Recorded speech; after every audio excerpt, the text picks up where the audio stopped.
Luke 16:14-31.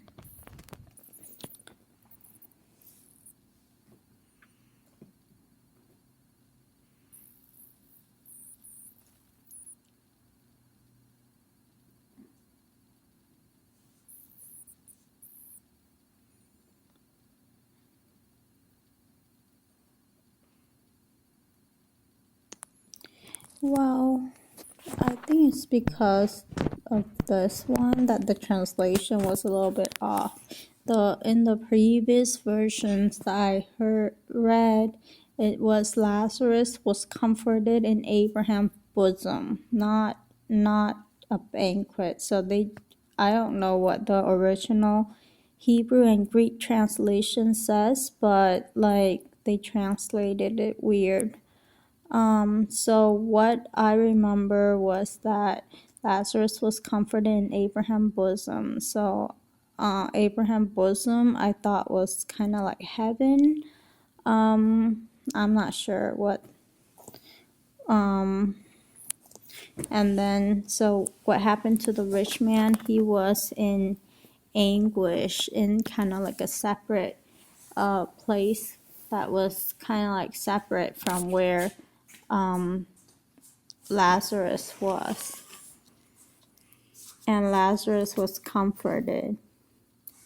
And the rich man asked of Abraham to dip his finger and put like in his tongue so that he would feel less like anguish, I guess hot or something like that. Let's see. He was in great pain. So he asked Abraham to send Lazarus to dip his finger in some water and cool off his tongue. So I guess in this fire. So there was a fire and he was in great pain and he was thirsty from the fire.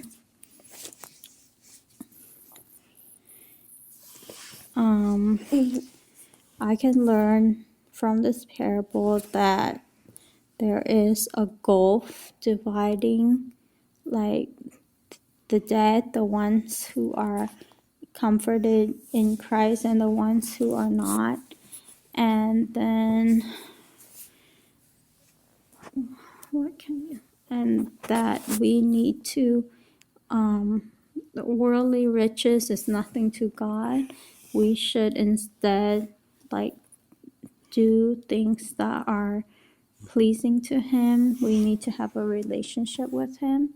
In this parable, if we read the parable outside, like by its own, and not take into account what Jesus said and the rest of the Bible said, we might be tempted to say, oh, we need to take care of the poor and stuff like that, and the needy and the ones who are afflicted in order to go to heaven. But that's not the case. It's not those things. As we love God, we need to do those things because our heart will naturally align with what God because God is compassionate.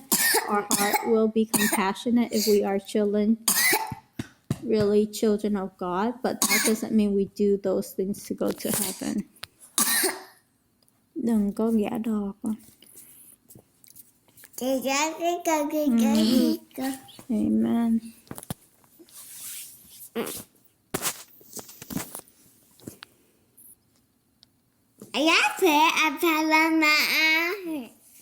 No.